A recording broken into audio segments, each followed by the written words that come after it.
moved out from So the coalition moved out from under the league umbrella and became an independent nonprofit. We're called Prevent Gun Violence Florida.inc.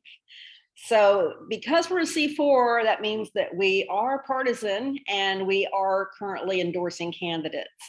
So with that being said, also just to give you a picture or kind of an idea of how we operate, we're a board-driven, policy-driven organization. So a number of the people on our steering committee are now on our board. And I chair the board, and we have members of Ban Assault Weapons Now on our board, Equality Florida, the Campaign to Keep Guns Off Campus, the Florida PTA, and Orange County School Board member, and we're getting more board members as I speak. And so we've been, let's see, independent now for a little over a year, so we're chugging along. So that being said, I'd like to go ahead and give a brief overview of the current situation when it comes to gun policy and gun laws in our state in particular. First of all, mass shootings. Let me introduce you to a very helpful, can everyone see this? What are you seeing? It's not there yet. Okay, I think I know what happened. Okay, I need to share my screen. Okay, that's the problem. All right, here we go. Can you see that? Yes. Okay, great. So this is a very helpful website called the Gun Violence Archive, and it gives you a breakdown of all kinds of shootings in the US year by year. You can see here below, it breaks down the shootings by category, suicides, children killed, teenagers, mass shootings, defensive use, unintentional shootings, which are often called accidental shootings. There's no such thing as an accident, they're preventable. But I wanted to kind of give you an overview because these mass shootings, which are considered 4 or more injured or killed, comprise a mass shooting. They get most of the attention, and that makes sense in some ways because they're very sensational, and there seems to be more and more of them. And so a lot of them don't even make the news because 4 or more. But you start getting into numbers of what we had at Parkland, say, for example, where 17 were killed and 17 injured, and you start getting into the headlines then, and you're in there for a few days, as you know, and then you're right back out, and people tend to forget, which is unfortunate. But I just want to have you take a look at the situation in 2022. The total number of gun deaths overall, and this is in the United States, over 32,000. If you look, and this is not unusual, it's been this way for years now, the number of suicides by gun, over 17,000. And generally speaking, according to the Centers for Disease Control, there are more firearm suicides a year than firearm homicides. That is something that tragically has been happening more since COVID. The suicide numbers have gone up. And also young people are particularly vulnerable to suicide. They are not just vulnerable to suicide, but also to gun homicide. There are actually more young people killed every year now in this country by guns than by vehicle accidents. And if you think about that, that's pretty incredible.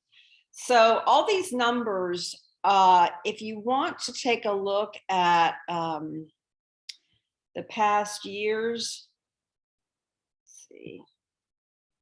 Well, it's not showing me yet. But anyway, if you look at the map and all the red dots shows you the regions of the country that have a lot of firearm mass shootings. Certainly Florida has a lot of red dots, and it's just incredible. So let me switch over now to the PowerPoint I wanted to show you. So I just wanted to give you an overview of the dire situation we're in regarding mass shooting. One of the reasons, well, it's very easy, you know, when there's a mass shooting, we tune on the TV as always, and you get experts on there talking about, well, why are there so many mass shootings? What's the problem? You don't have all this in other countries. Well, what the problem is what no one seems to want to talk about. The problem is easy access to guns. But you will find opponents who do not want any kind of gun control measures passed, or as we call it, gun safety, same thing. The argument is it's mental health. It's people. It's people who pull the trigger. The gun doesn't pull the trigger.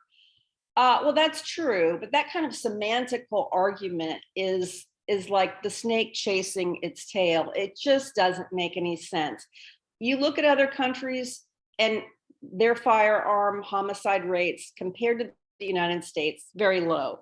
What we have in this country is a society awash in guns, thanks to largely the National Rifle Association, who turned very political in the 1980s. They actually used to be a safety organization to make sure that you were using your firearm safely.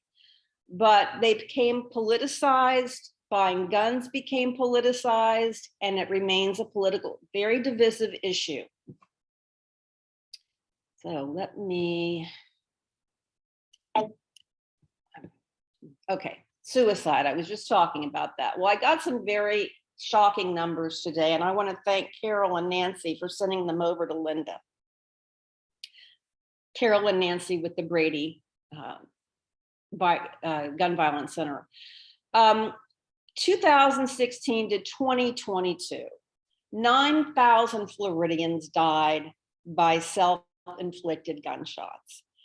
Now, what is the number one city for the rate of firearm suicides in the country? I was absolutely astounded when Linda sent this to me this morning. Bradenton, Florida. And as to why that is, I haven't had a chance to look into why Bradenton is the number one.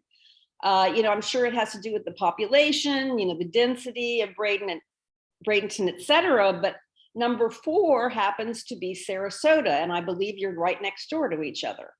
So there's a particularly difficult problem with suicide in your area. And I don't know, but I hope that you do have mental health services there. You have a suicide hotline, and there's certainly suicide hotlines that are national. This is an incredible problem, and it has been a growing problem. And certainly with the economy, often the up and down tracking of the economy, this is political nature that we're living in. And now we have new threats to our young people. For example, the Don't Say Gay legislation that passed earlier this year.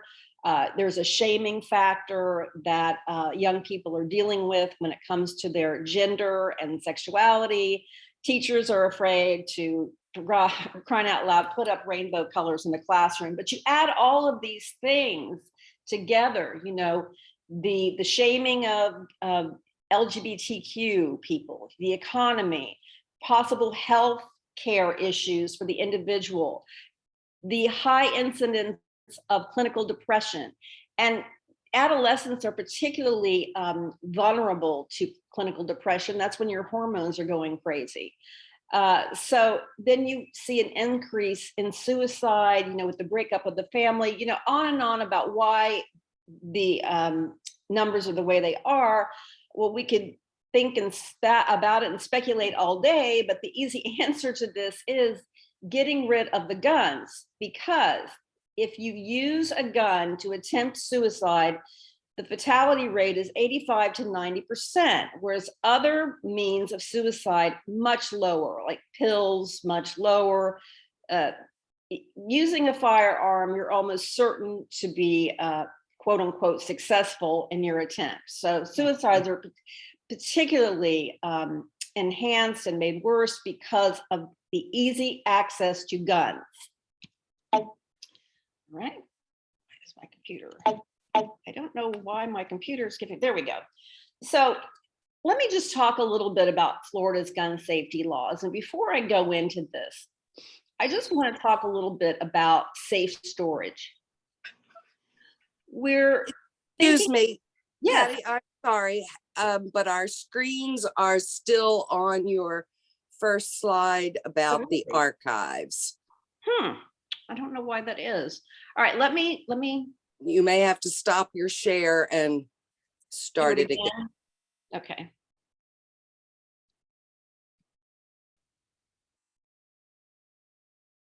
How about that?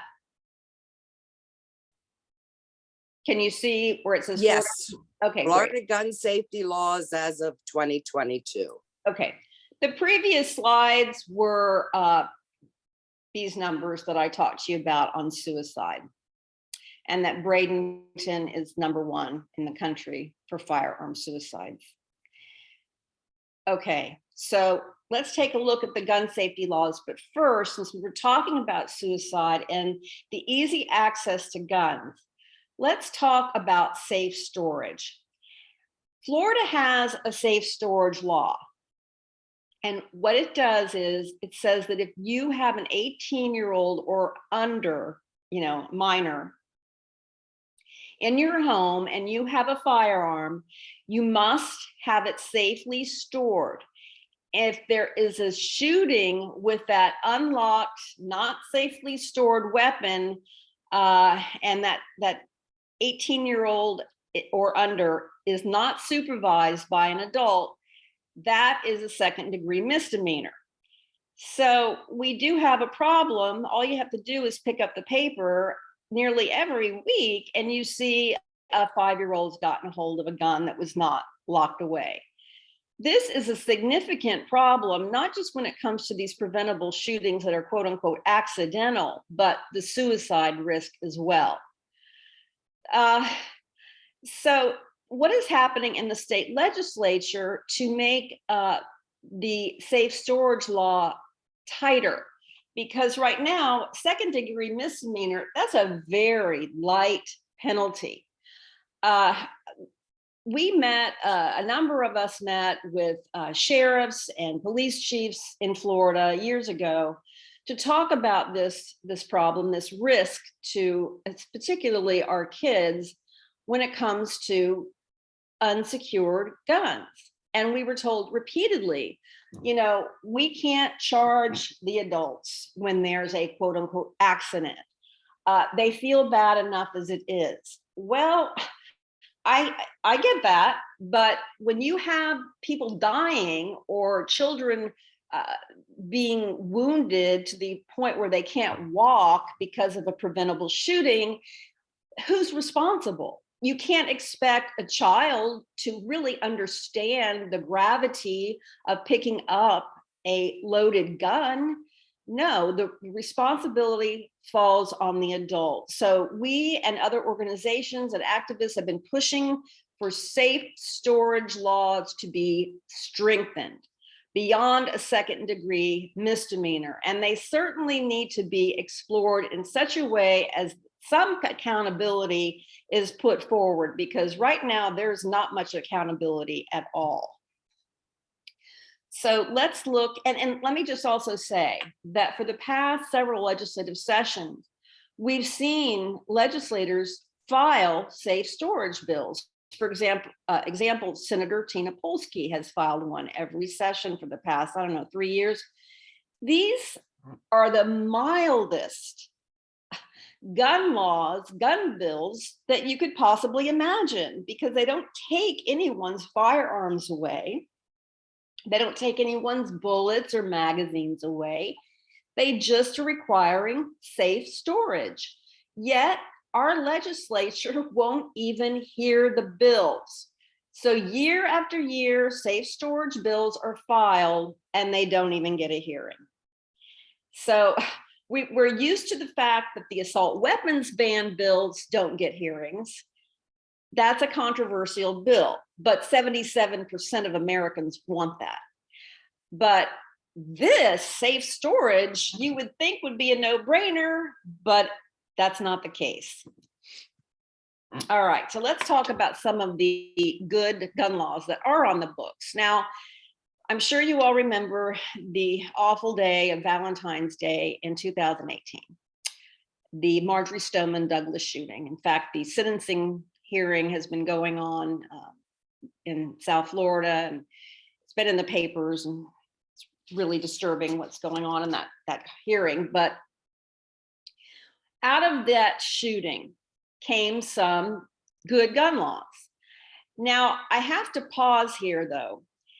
If you recall, in June of 2016, the Pulse mass shooting, 49 people were killed in Orlando.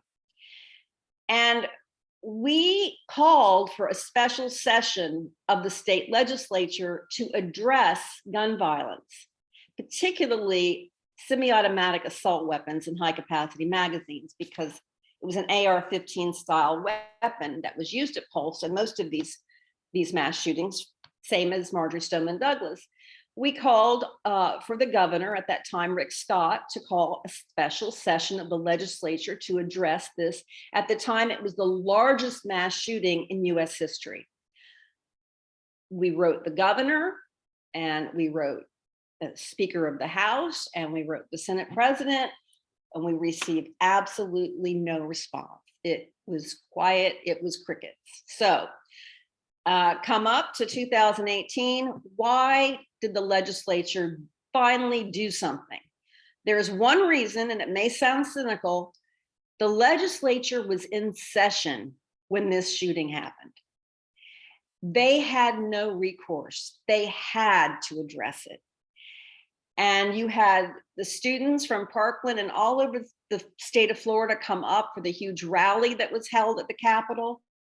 Students were angry. They felt betrayed by their lawmakers. They watched the lawmakers in action when some of them tried to get an assault weapons ban passed, and they were crushed when they heard the way that their lives were being discussed, that quite insensitively, not by all the legislators, but certainly some of them who were opposed to any kind of gun restriction whatsoever. But because the legislature was in session and they were really under pressure to do something, they did act, and they had Governor Scott's support to act. So what changed? Before that, you only had to be 18 years old if you wanted to purchase a long gun. A long gun is a rifle or one of these AR-15 style weapons or AK-47 semi-automatic assault weapons. You only had to be 18 to purchase that. Now you have to be 21. We want them banned. We don't believe that civilians need to be walking around with these military style weapons. You can't go hunting with them. And if you go hunting with them, I'm going to be very explicit here, you're not going to have much left, because the magazines are so powerful that fit these guns. They blow bodies apart. I mean, I don't know if you heard the parents talking in Uvalde, the recent shooting in Texas at Robb Elementary School. The police and the doctors had a very difficult time IDing the bodies of the children because of the power of those magazines that fit those assault weapons.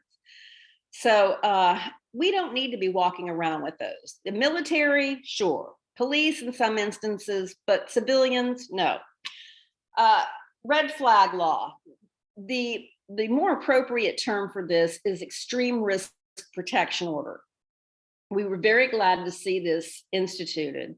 What this essentially means is that if you have someone in your family, or if you know someone who is a danger to him or herself or another person, you can, in Florida, petition, go to a law enforcement officer and ask the officer to please petition a judge to have that person's guns removed until the judge at such a time deems that he or she is safe to have a firearm again. Now, we would like to see this red flag law, also known as extreme risk protection order, we'd like to see it strengthened, because in other states, the family doesn't have to go through police. They can petition the court directly. We think that's a better idea.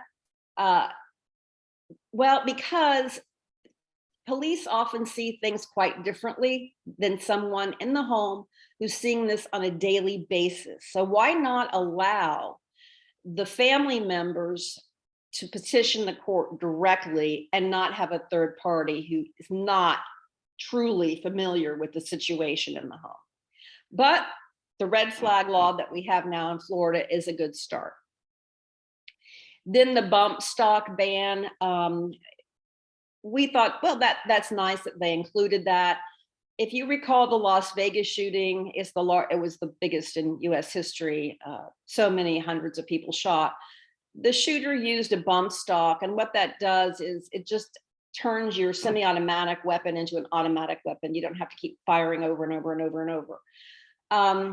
The thing about this is it's really a good idea to have the law, sure, but you can go onto YouTube and learn how to turn your assault rifle, your semi-automatic assault rifle into an automatic weapon, and make your own bump stock just using a rubber band. I mean, there are all sorts of demonstration videos. So they're out there. This is a nice preemptive measure, but it's really a law that doesn't have a lot of teeth. Okay, what else came out of the Marjorie Stoneman Douglas package? This program, the Coach Aaron Feist Guardian program, the coach was shot and killed at Parkland. It arms some school employees. And at the time, there was a lot of debate which school employees it was going to arm.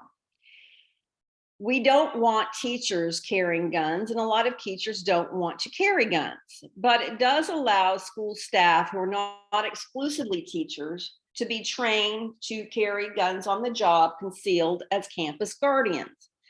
Now, most public schools, especially high schools, have school resource officers.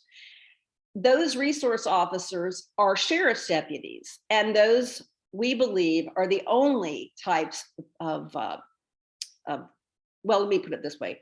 We believe that school resource officers are really the only ones who should be carrying weapons on campuses.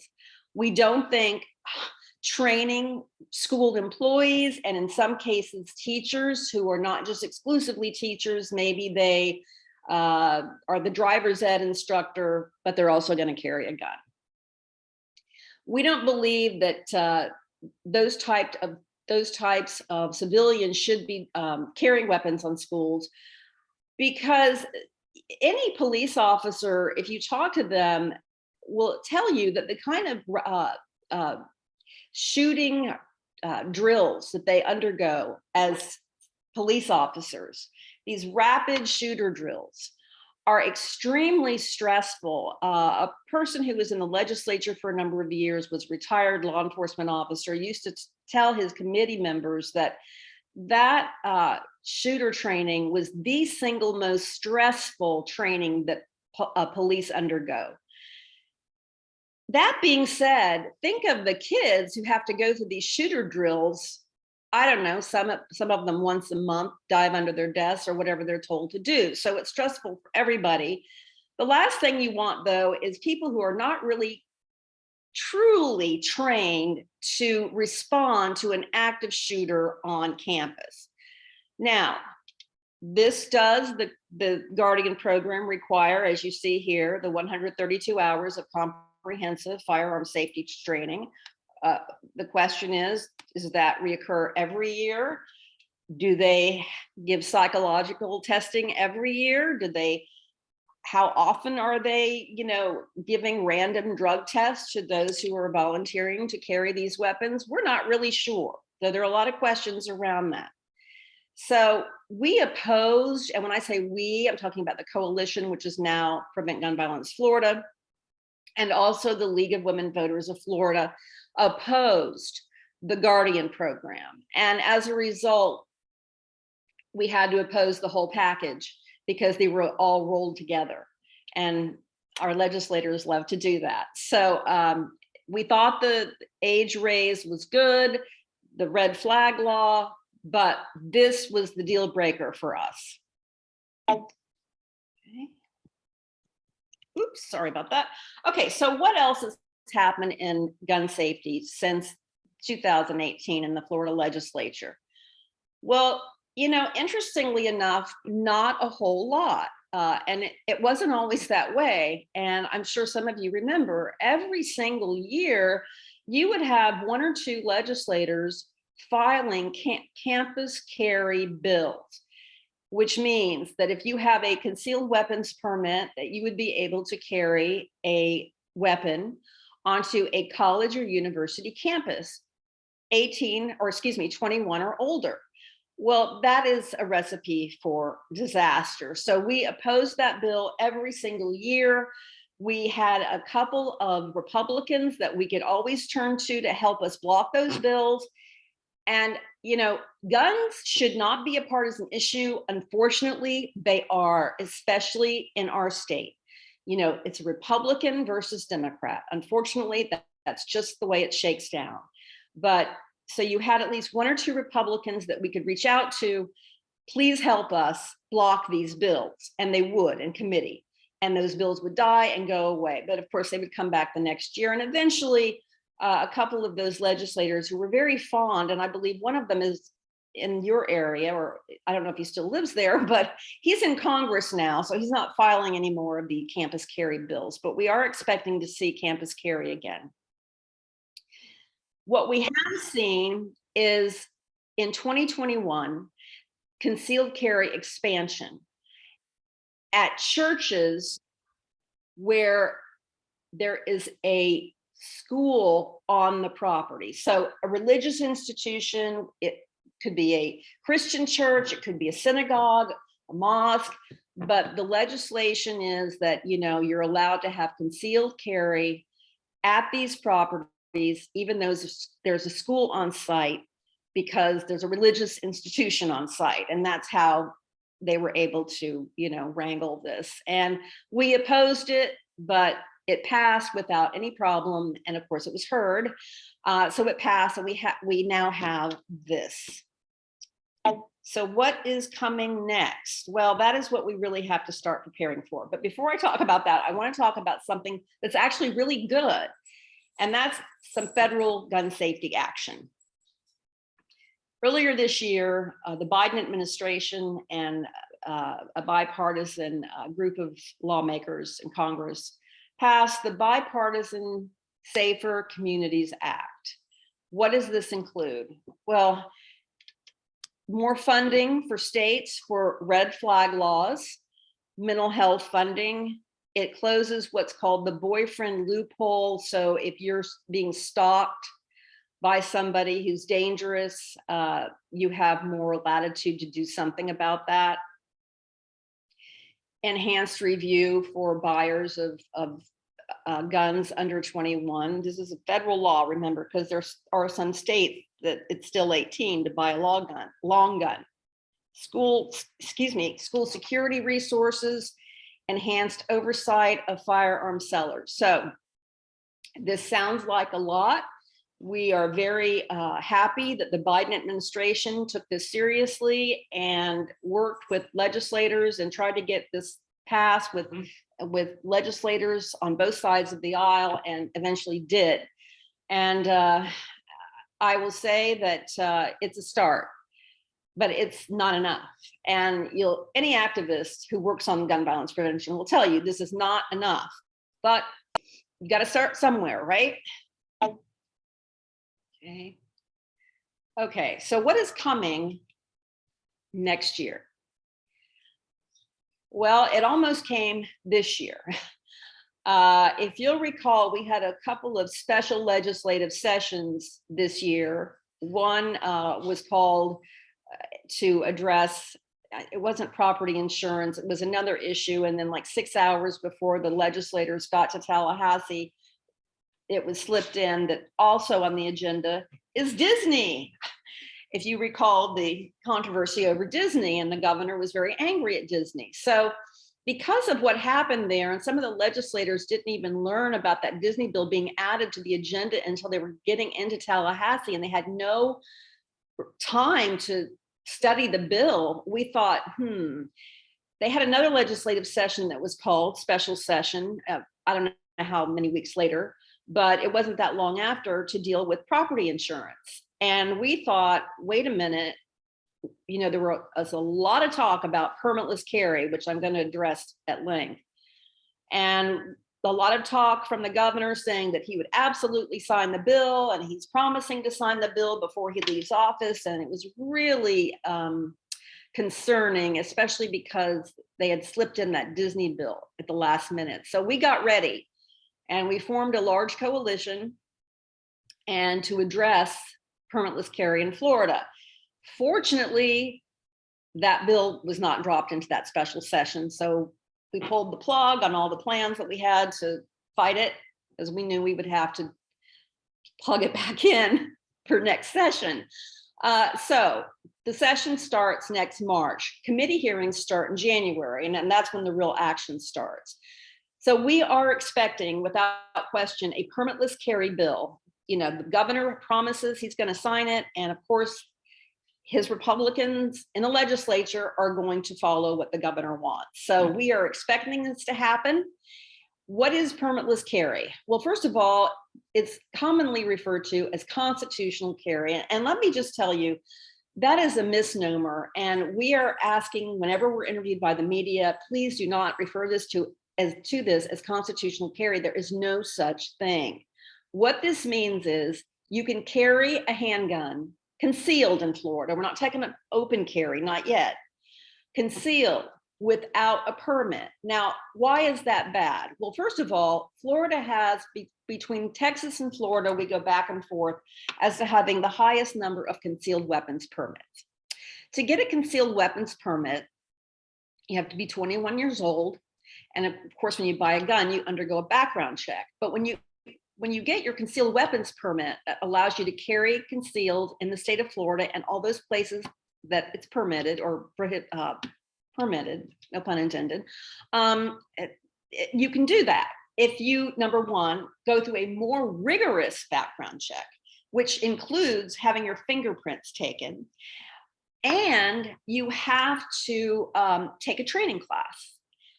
Sometimes the training's 30 minutes, sometimes it's 3 hours. It really depends on where you go.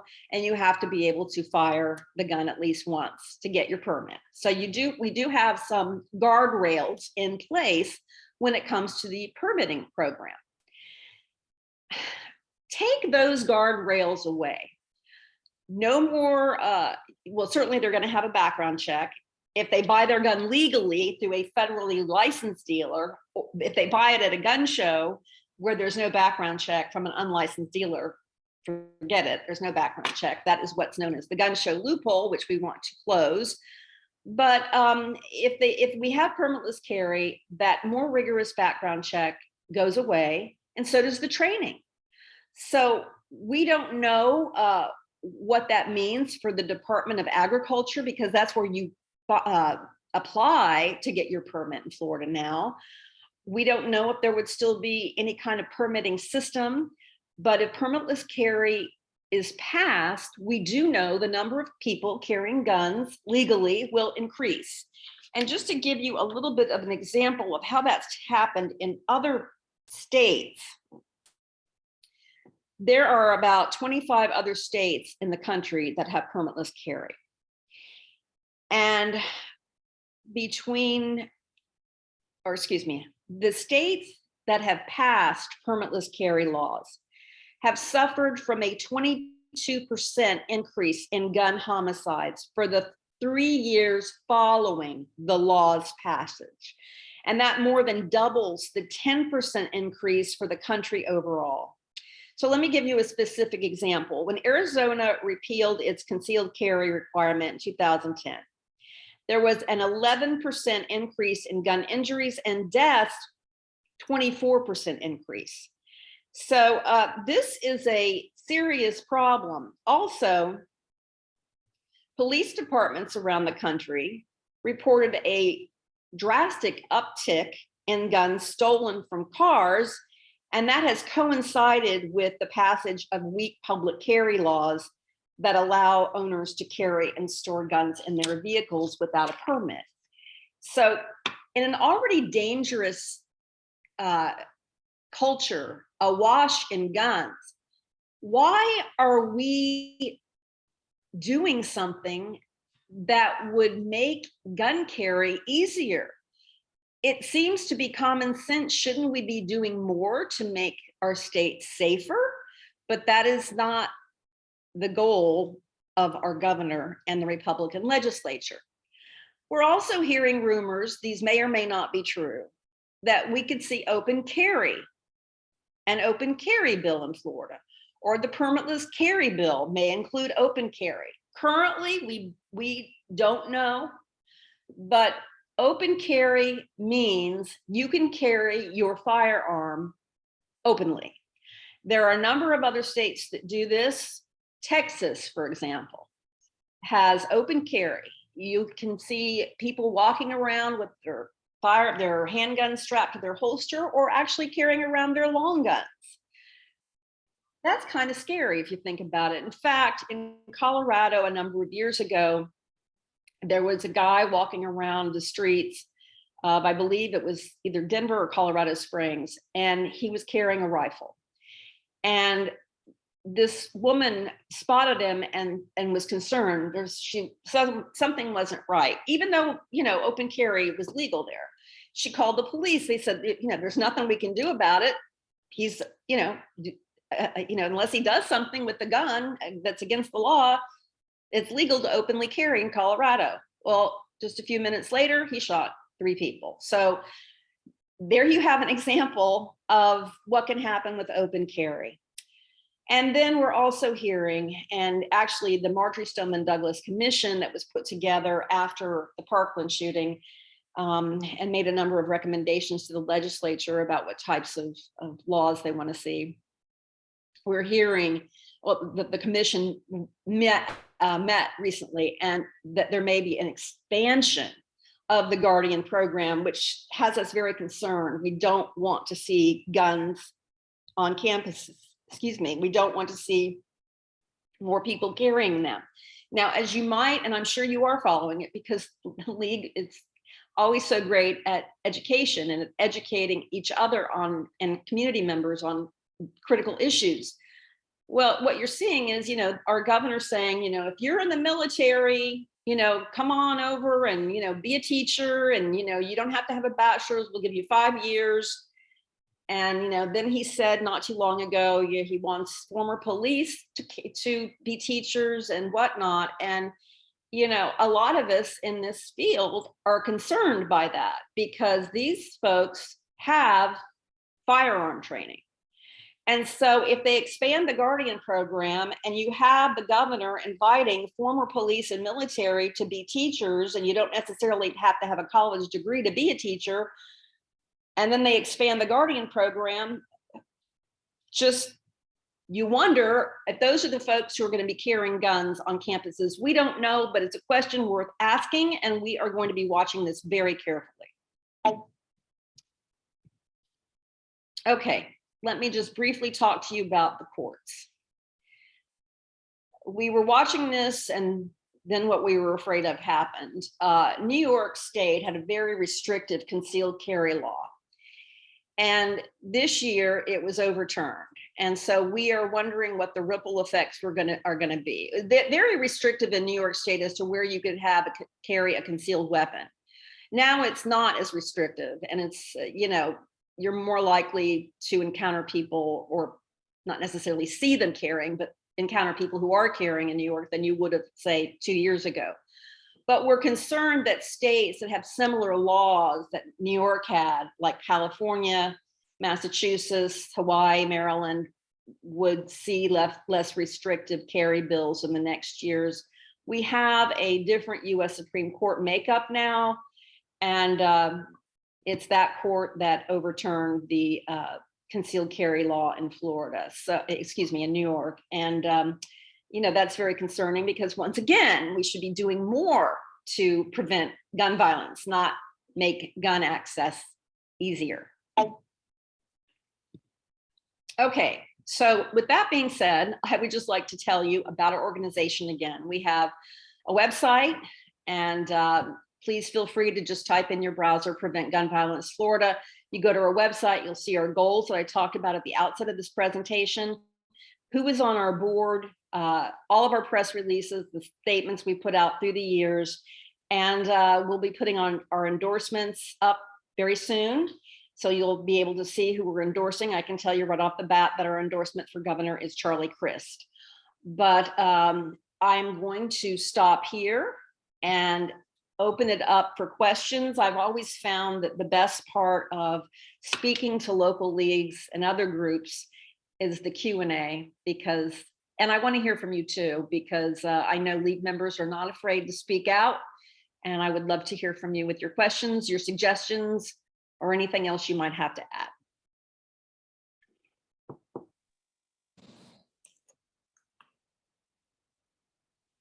Well, while our folks are thinking of their questions, I do want to apologize again to all of you that I don't know whether it was the Queen's funeral that kept our people away from today or other technology issues. And of course, I forgot to hit the button immediately to record, but I did finally hit it not too long into today's presentation. So the presentation will be available on our YouTube channel to share with those that were not able to attend today. And I thank you all for being present, because certainly we care about preventable deaths by any means, let alone guns. And to find out that statistically, Manatee County and Sarasota, well, as cities, Manatee, Bradenton, and Sarasota are now #1 and #4 in the nation for suicide deaths is a shocking statistic. And we need to do our part. So perhaps we will get motivated to see about a gun lock program locally. Linda, So may I now- just add? I'm so sorry. Go ahead. Please, yes, no, do please, because I was hoping that that would get some question juices flowing. Okay, that's okay. If there are no questions, there are a couple of other things I would like to add. You know, before this presentation today, and I was looking at my notes, I flipped on the funeral of Queen Elizabeth II. And I was struck, and I tuned in just the last 30 minutes, and I was struck by the care with which, and this is going to relate to gun violence, don't worry. I was struck by the care with which the crown jewels were handled. At the end of the ceremony, which was incredibly majestic, as I'm sure you can imagine if you didn't see it, the crown jewels that had been placed on Queen Elizabeth's casket were removed individually and then put on a special table in special secured places.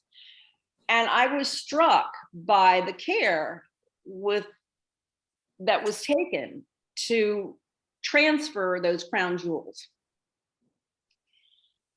And I thought, you know, if we treated human beings with that kind of respect, if we treated our children and adults in this country with that kind of respect, if we took into consideration the incredible tragedy that comes with a proliferation of firearms, if we can treat, or the British, anybody can treat material possessions, even if they're valuable above measure or beyond measure, then we need to apply that same care with humanity.